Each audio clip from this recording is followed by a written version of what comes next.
superstitions. Ang galing ni Michael, nakuha niya yung akin eh. Pero another one that I do believe in is, huwag magwales sa gabi. Kasi parang isi-sweep out mo sa bahay mo yung swerte. Yun. Recently ko lang nalaman yun. And kaya pala, palaging nagwawalis sa umaga, di ba? Yun. So yun. Pwede sa umaga, wag sa gabi. Ganun. Yun. So, Maraming salamat po for coming here. And yeah, to answer the question if meron akong superstition na talagang pinaniniwalaan, to be honest, wala po talaga akong pinapaniwalaan. So, it's more of kapag may mga ginagawa ng group, of course, bilang respect, is ginagawa ko na rin siya.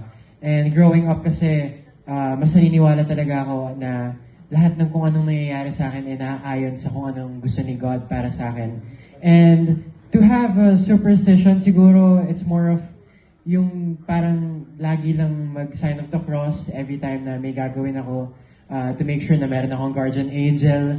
And gagaya nitong ring na to na bigay ng dad ko, I always try to keep this with myself para alam kong nag-guide ako ng dad ko palagi kasi he's also someone that I really look up to. So, yan, to answer that question.